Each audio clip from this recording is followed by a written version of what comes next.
Përshëndes të gjithëve të nderuar shikues, është edicioni informativ i orës 11 në News 24. Sot në mesnat është edhe afati fundit i dorëzimit të listave që përcaktojnë ekipet me të cilat partitë politike do të garojnë në 11 maj për përbërjen e parlamentit të ri. Partia Socialiste do të mbledh kryesin në orën 19, ku do të vullosen emrat që do të përzgjidhen nga listat paraprake të dorëzuara nga drejtuesit politik. Ende nuk është e qartë nëse kryeministri Edi Rama do të jetë pjesë e garës, pasi në mbledhjen e grupit ai la të hapur mundësinë që edhe mund të mos jetë pjesë e listave. Rama paralajmëroi se të gjithë deputetët përveç drejtuesve politik do të jenë në listë të hapur. Sa i përket listës së mbyllur, kryeministri deklaroi se do të tokojë grave, të rinjve dhe të rejave. Ndërkohë, Partia Demokratike ka njoftuar se do të mbajë 2 mbledhje të rëndësishme sot. Mbledhja e kryesisë Partisë Demokratike do të zhvillohet në orën 16, ndërsa mbledhja e Këshillit Kombëtar do të nisë në orën 19. Gjatë këtyre mbledhjeve do të shqyrtohen çështje të rëndësishme që lidhen me përzgjedhjen e kandidatëve për deputet, përzgjedhjet dhe strategjinë e fushatës elektorale.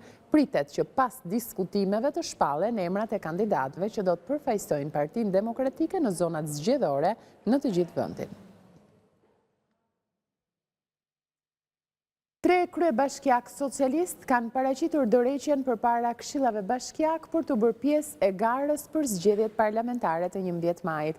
I pari që firmosi dorëheqjen ishte kryebashkiaku i Matit Agron Malaj, ndërsa pritet që Këshilli Bashkiak të mblidhet të mërkurën për të zgjedhur një nga nënkryetarët për të drejtuar Bashkinë e Matit. Gjithashtu, edhe kryetari i Bashkisë së Tepelenës Tërmet Peçi dhe ai i Beratit Ervin Demo paraqitën dorëheqjen. Në Berat, komandimi i bashkisë pritet i besohet nënkryetarit Ervin Çeça. Pas të rreqjes nga kandidimi në zgjedhjet e 11 majit, Petro Koçi u bën thirrje atyre që janë nën hetim nga SPAK të mos kandidojnë. Deklaratat i bëri në News 24, ndërsa sqaroi edhe arsyet e të rreqjes së tij. Petro Koçi është rrequr nga kandidimi për zgjedhjet parlamentare të 11 majit, një ditë pas mbledhjes së grupit parlamentar të PS-s, ku kryeministri Rama paralajmëroi se asnjë prej deputetëve meshkuj që kanë pasur një mandat në parlament nuk do të përfshihen në listat e mbyllura. Njoftimin ai dha së pari përmes rrjeteve sociale, ndërsa më pas në një bisedë për News 24 dha detaje, ndërsa shprehu kundërshtimin e tij ndaj sistemit të listave të hapura në nivel rajonal, duke theksuar se ky sistem do të krijojë probleme të mëdha midis kandidatëve dhe elektoratit. Kur unë nuk drejtoj një zonë të caktuar elektorale, ishte një përbëni të arsyet të plota për të mos qenë pjesë e garës. Kam qenë në parim kundër listave të hapura në nivel rajonal. Mendoj se ky sistem do krijojë problematika të mëdha, infeksion në marrëdhëniet mes kandidatëve dhe elektoratit, por edhe mes vetë kandidatëve me njëri tjetrin. Duke u angazhuar sigurisht që të punoj fort për Partinë Socialiste në çfarëdo lloj detyre që do më ngarkojnë gjatë fushatës. Gjatë bisedës për News 24, Koçi komentoi dhe kandidimin e Cenoklosit në listën e Fierit për zgjedhjet e 11 majit, duke u shprehur se nuk është e përshtatshme që personat nën hetim nga SPAK të kandidojnë. Do të ishte në nderin e çdo lloj kandidati të mundshëm që nëse ka hetim serioz nga SPAK-u, duhet që vetë personi të mos kandidojë, nga ata që i bëjnë thirrje këtyre personave të mos jenë pjesë e listave. Kujtojmë që Cenoklosi është nën hetim nga SPAK për 4 vepra të rënda penale, ndërkohë që duket se po katapultohet në listën e socialistëve të Fierit.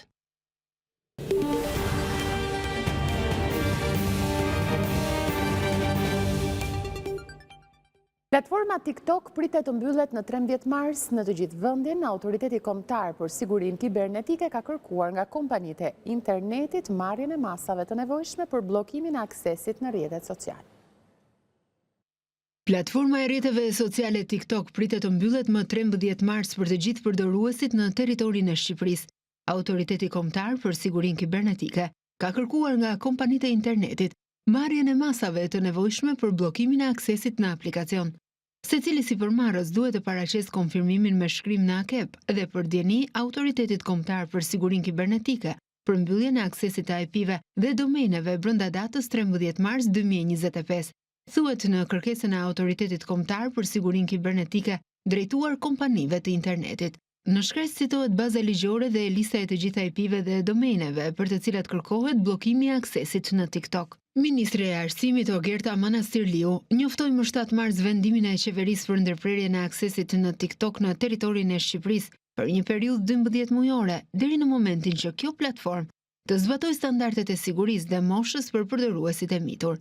Konkretisht, kërkohet adresimi i problematikave në fushën e sigurisë publike dhe sociale në mjedisin digjital, duke përfshirë operimin efektiv të sistemeve funksionale të verifikimit të moshës së përdoruesve të platformës, operimit të sistemeve të kontrollit prindëror lidhur me përmbajtjet që dëmtojnë zhvillimin fizik, psikologjik ose moral të fëmijëve, shmangjen e publikimit të materialeve me përmbajtje dhune, bullizmin, gjuhurrëtie apo me fjalor të papërshtatshëm, dhe përshtatjen e përdorimit të filtrave të moderimit për gjuhën shqipe dhe kulturën kombëtare.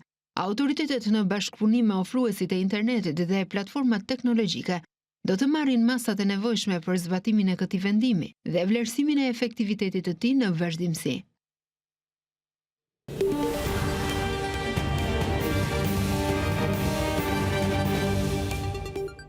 Apeli posaçëm ka shtyrë për nesër seancën ku do të shqyrtohet kërkesa e Ajola Xozës për heqjen e sekuestros ndaj 2 llogarive bankare në vlerë rreth 850.000 euro.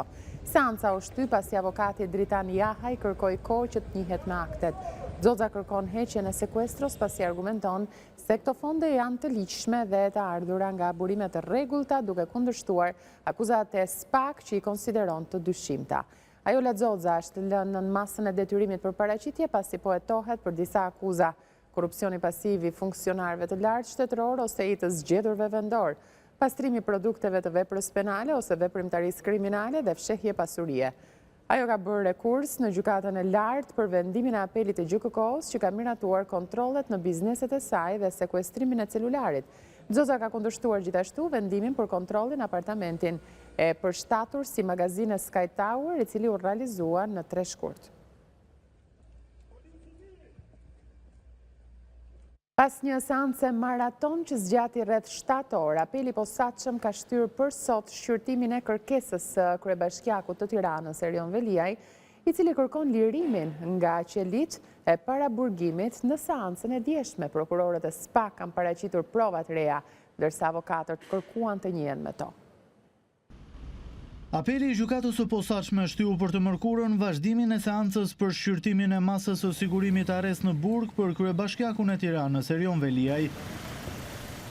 Ky i fundit kërkon lirin, ndërsa mësohet se prokurorët e SPAK, Olz Dado dhe Altin Dumani, kanë paraqitur prova të reja kundër kryebashkiakut të Tiranës. Pikërisht kërkesa e avokatëve për të njohur me këto prova të reja ka bërë që apeli i GJKK të shtyjë për të mërkurën në orën 12:30 seancën në ngarkim të Erion Veliajt, ndërkohë gjatë seancës së sotme Veliajt nuk i kishte ardhur ende radha për të parashtruar argumentat e tij mbrojtëse para togave të zeza. Erion Veliaj po hetohet për veprat penale, korrupsion pasiv dhe pastrim parash të kryer në bashkëpunim me bashkëshorten e tij Ajola Xoza. Pas daljes nga apeli i GJKK-s, avokatët e Erion Veliajt kanë refuzuar të bëjnë komente për mediat. Më herët, avokati amerikan, i cili asiston Erion Veliajin dhe ekipin e përfaqësuesve të tij ligjor, nuk është lejuar të marrë pjesë në seancë për shkak se nuk mund të pranohej me statusin e vëzhguesit. Avokati i Erion Veliajt, Ermir Beta, ka bërë parashtrime dhe ka këmbgulur se masa e sigurimit arrest në burg për kryebashkiakun e Tiranës duhet të shfuqizohet dhe se atij duhet i jepet mundësia të dalë nga paraburgimi.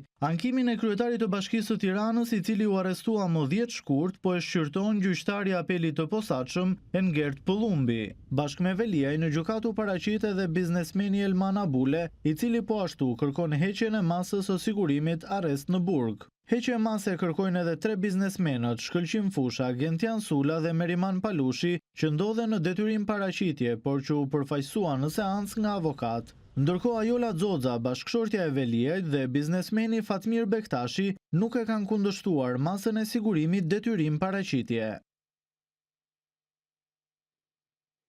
Ish-deputeti Ervin Saliani do të vijojë të qëndrojë në qeli. Gjykata e lartë nuk ka pranuar rekursin e tij, duke lënë në fuqi dënimin me 1 vit burg për kallëzim të rrem. Saliani reagoi duke cilësuar vendimin si një mesazh kërcënimi për çdo që guxon të thotë të vërtetat. Gjykata e lartë rrëzon rekursin e ish-deputetit të Partisë Demokratike Ervin Saljani, i cili ndodhet në burg, që prej shtatorit të vitit të kaluar i akuzuar për kallëzim të rrem. Treshja e gjyqtarëve Ilir Panda, Sander Simoni dhe Sokol Binaj, i cili ishte edhe relatori i çështjes, vendosën të mos miratojnë rekurset e paraqitura nga Ervin Saljani dhe Jetmir Oldashi kundër vendimit të gjykatës së apelit. Ky vendim i gjykatës së lartë shuan çdo shpresë të ish-deputetit demokrat për të marrë pjesë në zgjedhjet e 11 majit, madje jo vetëm kaq, por i pamundëson Saljanit edhe kandidimin në zgjedhjet e vitit 2029 si pasojë e ligjit që parashikon se çdo person i dënuar penalisht me vendim të formës së prerë nuk mundet të kandidojë apo të zgjidhet në funksionet publike për një periudhë 5 vjeçare. Pas vendimit të gjykatës së lartë, Ervin Saljani reagoi në rrjetet sociale duke theksuar se dënimi ka si synim eliminimin e tij nga betejë politike. Dënimi im politik është kërcënimi i hapur për cilin do që lufton krimin, korrupsionin dhe mafjen e veshur me pushtet. Dënimi im politik është një mbështetje e hapur ndaj mafjas dhe trafikantëve ndërkombëtar. Koha e zgjedhur për të dhënë vendimin një ditë para shpalljes së listave është po ashtu një mesazh kërcënimi për çdo që guxon e flet të vërtetat, pavarësisht se nga izolimi së bashku do të luftojmë për një Shqipëri të denjë normale, ku sundon ligji, personalisht zgjedh betejën dhe jo qurravitjet. Ervin Saljani, i cili ka kryer deri më tani gjysmën e dënimit, pritet që pas betejës së humbur me gjykatën e lartë, t'i drejtohet gjykatës kushtetuese. E më pas në varësi të vendimit të gjykatës kushtetuese, Saljani është shprehur se këtë çështje do ta çojë deri në gjykatën e Strasburgut. Ish-sekretari i përgjithshëm i Ministrisë së Mjedisit Alqi Bllako dënohet me 4 vite burg nga gjykata e posaçme për inceneratorin e Tiranës. Bllako përfiton nga gjykimi i shkurtuar dhe do të kryejë 2 vite 8 muaj burg. Ish-deputeti shpallet fajtor për korrupsion pasiv të funksionarëve të lartë shtetëror dhe të zgjedhurve vendor gjatë kohës kur ka mbajtur postin e ish-sekretarit të përgjithshëm të Ministrisë Mjedisit. Alqi Bllako po ashtu është dënuar me 4 vite burg dhe për inceneratorin e Elbasanit për akuzën shpërdorim detyre. Për shkak të gjykimit të shkurtuar edhe në çështjen e inceneratorit e Elbasanit, dënimi u konvertua në 2 vite 8 muaj burgim, ndërsa vijon gjykimi për inceneratorin e Fierit. Po për të njëjtën dosje të inceneratorit të Tiranës, por më vetësisht po gjykohen edhe 9 persona të tjerë, përfshi ish-ministrin Lefter Koka.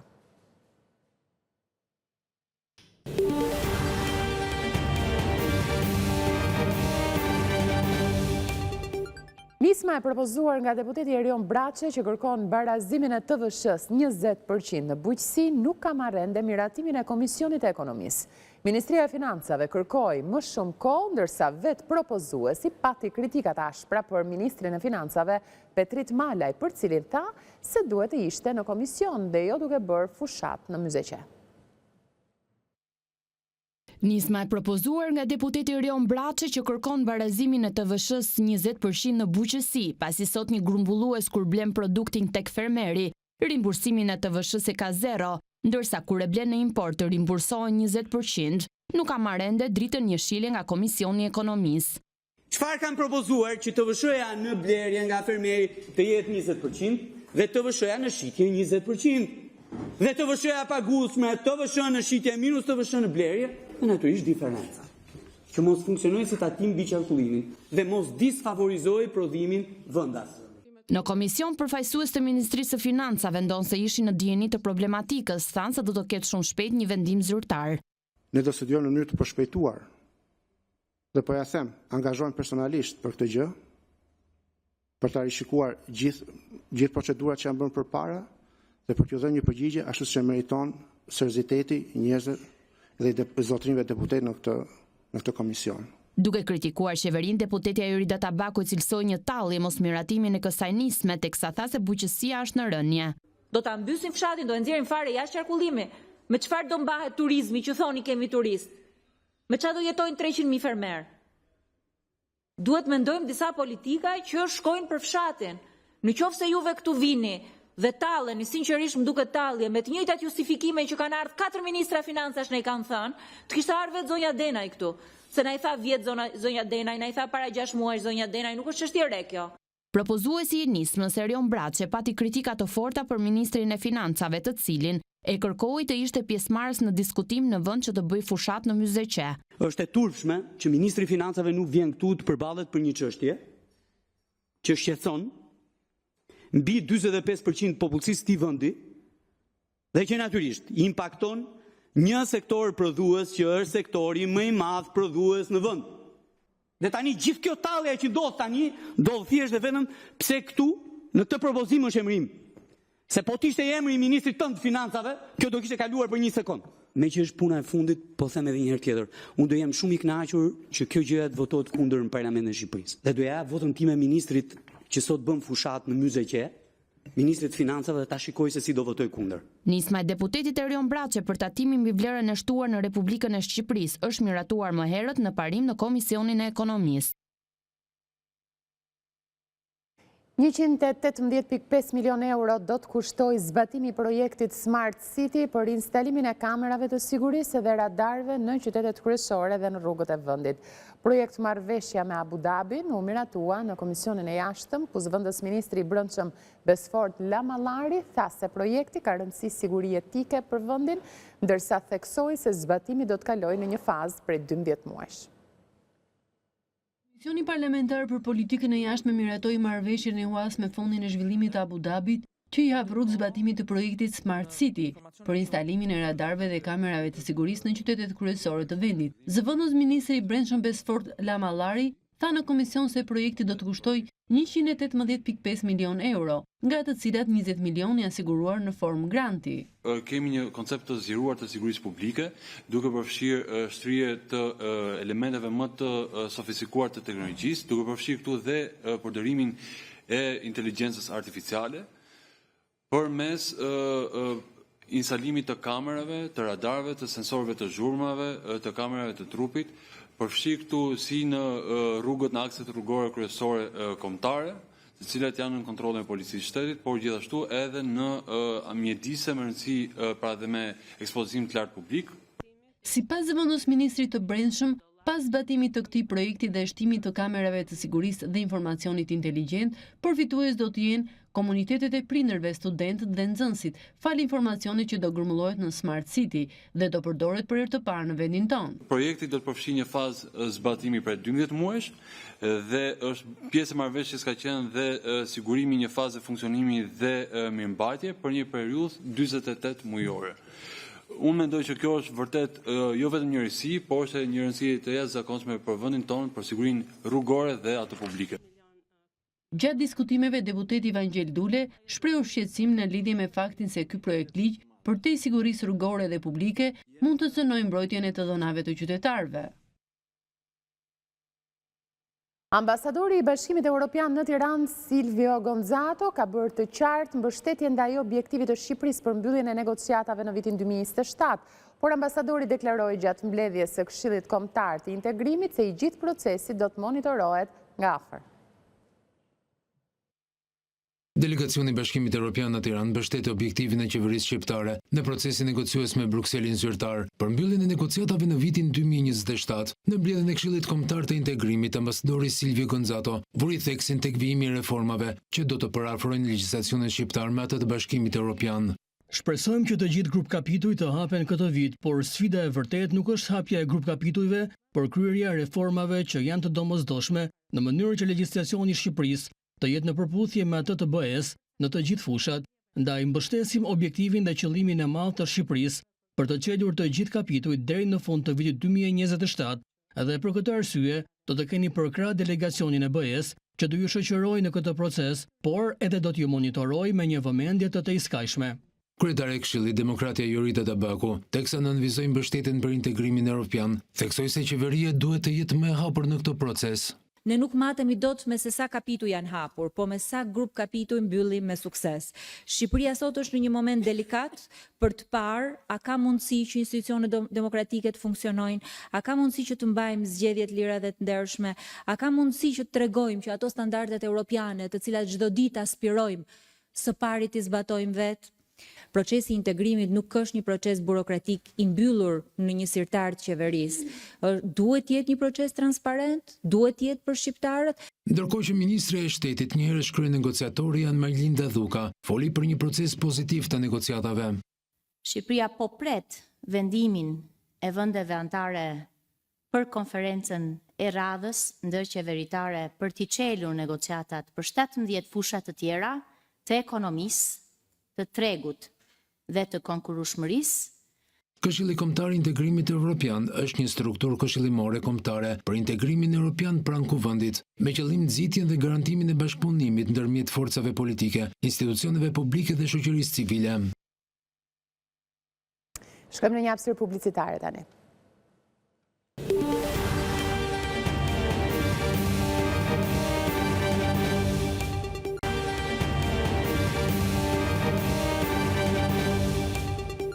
Rikthehemi pas hapësirës publicitare, do të vijojmë me edicionin 2 të rinj që siguronin para të falsifikuara ranë në prangat e policisë së Vlorës, ndërsa u procedua penalisht bashkëpunëtori i tyre i cili fuste parat për qarkullim në treg. Policia arrestoi 35 vjeçarin Jurgen Tërpo dhe 25 vjeçarin Bledar Sulko, ndërsa u procedua 24 vjeçarit Trifon Kiço. Ky i fundit me parate falsifikuara bënte blerje në biznese të ndryshme në Vlorë.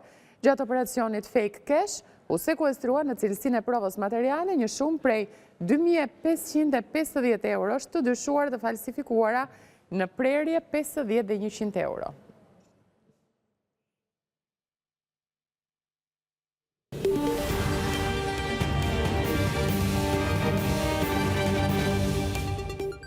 Në vizitën e tij të parë në Prishtinë, si sekretari i përgjithshëm i NATO-s, Mark Rutte tha se aleanca mbetet e përkushtuar për sigurinë dhe stabilitetin në rajon.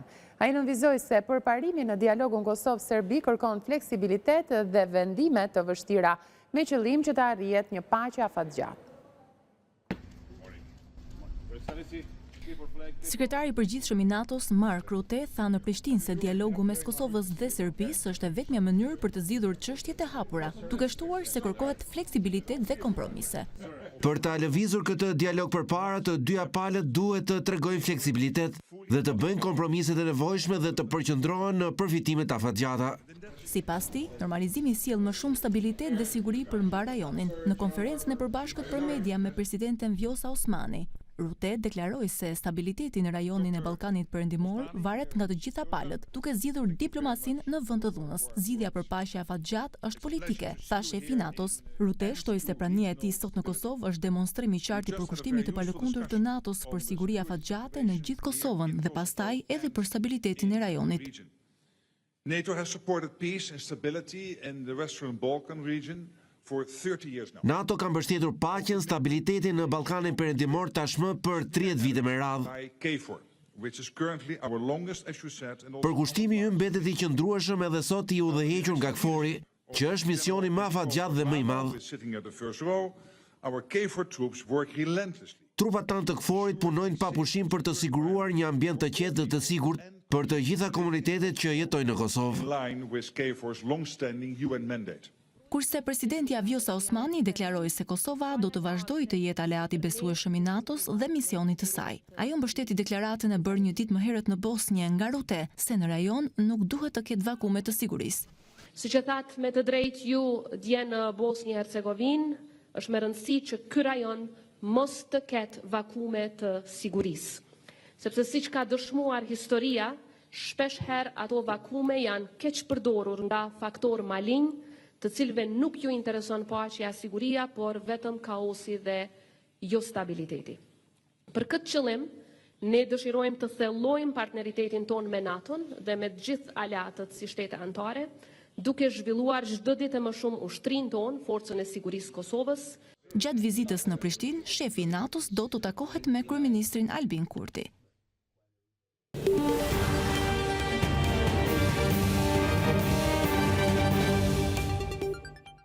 Tarifat e presidentit Trump ndaj importeve të çelikut dhe aluminit në 25% hynë zyrtarisht në fuqi ditën e sotme. Menjëherë pas këtij lajmi, reagoi Bashkimi Evropian që njoftoi se do të përgjigjet. Shefja e Komisionit Evropian von der Leyen njoftoi se kundër masat europiane do të nisin të hyjnë në fuqi në 1 prill, teksa Shtetet e Bashkuara po vendosin tarifa në vlerë prej 28 miliard dollarësh, ne po përgjigjemi me kundër masa në vlerë prej 26 miliard eurosh. Presidenti i Shteteve të Bashkuara Donald Trump rriti zyrtarisht tarifat ndaj të gjitha importeve të çelikut dhe aluminit në 25%, duke nisur nga kjo mërkurë me premtimin se tarifa do të ndihmojë krijimin e vendeve të punës në fabrikat në Shtetet e Bashkuara të Amerikës, në një kohë kur kërcënimet e tij me tarifa kanë tronditur tregun global. Bashkimi Evropian tha se do të përgjigjet ndaj hyrjes në fuqi të tarifave amerikane me kundërmasa. Shefja e Komisionit Evropian, Ursula von der Leyen, njoftoi se kundërmasat evropiane do të nisin të hyjnë në fuqi më 1 prill. And worse for consumers. They are disrupting supply chains. They bring uncertainty for the economy. Teksa SBA-ja po vendos tarifa në vlerë prej 28 miliard dollarësh, ne po përgjigjemi me kundërmasa në vlerë prej 26 miliard eurosh. Ne gjithmonë jemi të hapur për negociata. Ne besojmë fuqishëm që në një botë të mbushur me pasiguri gjeopolitike dhe ekonomike, nuk është në interesin ton të përbashkët që të rëndojmë ekonomitë tona me tarifa. Komisioni Evropian tha se nga kundërmasa do të goditen produktet e qelikut dhe aluminit, por edhe të tekstilit, prodhimet e lëkurës, pajisjet shtëpiake, produktet e plastikës dhe drurit, mishiviçi, disa produkte deti, frutat e thata, vezët, sheqeri dhe perimet. Teksa tarifat e administratës Trump mund të ndihmojnë fabrikat e qelikut dhe aluminit në SBA, ato mund të rrisin çmimet për prodhuesit që i përdorin metalet si lëndë të parë. Presidenti Trump i shet tarifa si një mënyrë për të rritur investimet e huaja në territorin amerikan dhe Shtëpia e Bardhë ka theksuar se një sër kompanish të mëdha për prodhimin e automjeteve po e shqyrtojnë mundësinë e zgjerimit të pranisë së tyre në SBA. Pas bisedimeve në Arabinë Saudite midis Shteteve të Bashkuara dhe Ukrainës, palët kanë rënë dakord për një armëpushim 30 ditor dhe se Kievi ka shprehur gatishmërinë për një marrëveshje për mineralet e rralla. Sekretari Amerikan i Shtetit Marco Rubio tha se ky ishte një hap konkret drejt paqes dhe se shpresonte që Rusia të pranonte propozimin. Shtetet e Bashkuara dhe Ukraina kanë rënë dakord për një armëpushim 30 ditor të luftës me Rusinë pas 9 orë bisedimesh në Xhedah të Arabisë Saudite. Ukraina ka shprehur gatishmërinë që të pranojë propozimin e Shteteve të Bashkuara për të zbatuar menjëherë një armëpushim të përkohshëm 30 ditor, i cili mund të zgjatet me pëlqimin e ndërsjellë të palëve me kurrë që të pranohet edhe të zbatohet njëkohësisht nga Federata Ruse. SBA do t'i përcjellë në Rusi se reciprociteti nga ana e saj është çelësi për arritjen e paqes, thuhet në deklaratën e publikuar nga presidenca ukrainase. Shtetet e Bashkuara ndërkaq shoqën menjëherë masën për pezullimin e shkëmbimit të informacioneve të zbulimit me Ukrainën, si dhe do të rifillojnë ndihmën ushtarake pas pezullimit si pasojë e debatit të ashpër mes presidentit Trump dhe udhëheqësit Ukrainës Volodymyr Zelenski në Shtëpinë e Bardhë muajin e kaluar. Pas takimit, sekretari Amerikan i Shtetit Marco Rubio dhe këshilltari për siguri kombëtare Mike Waltz thanë para gazetarëve se Kievi ka ndërmarrë hapa konkret pozitiv drejt paqes. Ata thanë se topi tani është në anën e Rusisë. Dy zyrtarët e lartë amerikanë thanë se propozimi për armëpushim do t'i dërgohet zyrtarëve rus. Ukraina është pajtuar që të ndalojë luftimin dhe të fillojë bisedimet dhe shpresojmë të njëjtën gjë ta bëjë edhe Moska, tha sekretari amerikan Rubio duke përmendur qëllimin e presidentit Trump për të dhënë fund luftës 3 vjeçare me Ukrainën sa më shpejt që të jetë e mundur. Megjithatë, dy zyrtarët amerikanë nuk përmendën një afat kohor se deri kur do të presin një përgjigje nga pala ruse. Palët gjithashtu kanë rënë dakord të përfundojnë marrëveshjen për qasjen amerikane tek mineralet e rralla ukrainase, por ajo nuk u nënshkrua pas zhvillimit të bisedimeve të së martës. Sekretari Rubio tha se tani me këtë marrëveshje do të merren përfaqësuesit e dy presidentëve dhe se ajo nuk ishte çështja kryesore e takimit. Pas bisedimeve, presidenti i Ukrainës Volodymyr Zelenski tha se armëpushimi ishte një propozim pozitiv, që mbulon vijën e frontit në konflikt jo vetëm luftimet nga ajri dhe deti, duke shtuar se të dyja vendet do të punojnë për të finalizuar marrëveshjen për mineralet. Nga ana e tij, presidenti i Shteteve të Bashkuara Donald Trump tha se do të bisedojë me homolog në rus Vladimir Putin këtë javë dhe se dëshiron që lufta në Ukrainë të mbarojë shpejt. Gjithashtu Trump tha se do të ftonte sërish presidentin e Ukrainës Volodymyr Zelenski në Shtëpinë e Bardhë. Ish-presidenti i Filipineve, Rodrigo Duterte, u arrestua për llogaritë e gjykatës ndërkombëtare penale, ndërsa akuzohet për krime kundër njerëzimit. Në udhëheqjen e tij si president, policia filipinase vrau rreth 30 persona pa gjyq në akuzën e shitjes së drogës. Ish-presidenti i Filipineve Rodrigo Duterte u arrestua me urdhër të gjykatës ndërkombëtare penale, e cila akuzon atë për krime kundër njerëzimit pas luftës vdekjeprurse ndaj trafikantëve të drogës. 80 vjeçari u vendos në paraburgim mëngjesin e së martës pak pasi mbërriti në aeroportin Manila, pas një urdhër arresti të lëshuar nga Interpoli, tha zyra e presidentit Ferdinand Marcos Jr. në një deklaratë. Disa orë më vonë, një avion që mbante ish-presidentin e Filipinëve u ngrit nga Manila për të udhëtuar drejt Hagës. Në një video të postuar në Instagram nga vajza ish-presidentit nga baza ajrore Villamar e Manilas, ish udhëheqësi vuri në dyshim arsye të arrestimit të tij. Cili është ligji dhe cili është krimi që kam kryer, pyet ai në video. So, what is the law and what is the crime? Unë jam sjell këtu jo me vullnetin tim, është i dikujt tjetër. Duhet të përgjigjeni tani për heqjen e lirisë, shtoi ai. Legal basis for my being here. Duterte, ish kryetar bashkie dhe ish presidenti i tmerrshëm që udhëhoqi Filipinët nga viti 2016 deri në vitin 2022, u arrestua pak pas mbërritjes nga Hong Kongu. Arrestimi i tij konsiderohet një hap i madh nga gjykata penale ndërkombëtare për rreth 30.000 vrasje, ndërsa autoritetet kanë pretenduar se shifra është rreth 6.000. Arrestimi i Dutertes vjen pas disa vitesh kur ai tallte gjykatën ndërkombëtare penale, nga e cila tërhoqi Filipinët në mënyrë të njëanshme nga traktati themelues në vitin 2019, ndërsa ajo filloi të shqyrtonte akuzat për vrasje sistematike pa gjyq. Grupet e të drejtave të njerëzit pretendojnë se policia filipinase dhe vigjilentët në terren vranë të dyshuar të parë matosur për drogë në një shkallë masive në urdhrin e Duterte, akuza që autoritetet i kanë mohuar. Shkencëtarët në Londër po përdorin inteligjencën artificiale për të zbuluar ato anomali të trurit që shkaktojnë epilepsi, të cilat nuk mund t'i dallojnë radiologët. Kjo do të mund të realizohet përmes MELD graf edhe është shumë e rëndësishme sepse do të thotë që më shumë fëmijë mund të marrin formën më të mirë të mundshme të trajtimit, shprehen shkencëtarët. Shkencëtarët në Londër po përdorin inteligjencën artificiale për të zbuluar anomalitë e trurit të padukshme, tepër delikate për metodat standarde të zbulimit që shkaktojnë epilepsi. Mjeti i quajtur MELD graf vën në dukje rreth 2/3 e anomalive të vogla që radiologët humbasin shpesh kur studiojnë një rezonancë magnetike të pacientit. Një rezonancë magnetike është ndoshta 10 milion piksel, dhe ata po kërkojnë diçka që mund të jetë 100 piksel, i tha Reuters Dr. Conrad Westil, një pedagog i lartë në shkollën e inxhinierisë biomjekësore dhe shkencave të imazherisë, King's College në Londër. Unë mendoj se është e rëndësishme të vihet në kontekst se sa e vështirë mund të jetë për të gjetur, pra një rezonancë magnetike është ndoshta 10 milion piksel dhe ata po kërkojnë diçka që është ndoshta 100 piksel dhe kjo mund të jetë shumë delikate.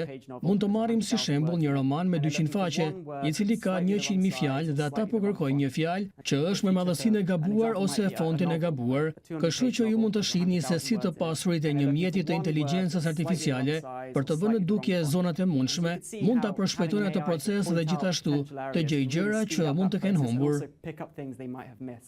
Ekipi ka shpenzuar 10 vjet për të zhvilluar MELD graf, i cili u trajnua mbi të dhënat e rezonancës magnetike nga më shumë se 700 njerëz me displazi fokale kortikale, një shkak kryesor i epilepsisë.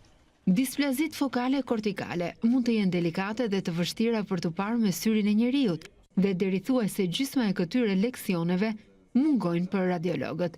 Sistemi thekson atë që mendon se mund të jetë një anomali dhe gjithashtu shpjegon arsyen pse. Analiza më pas mund të kontrollohet nga një radiolog, duke përshpejtuar diagnozën dhe aksesin në kirurgji.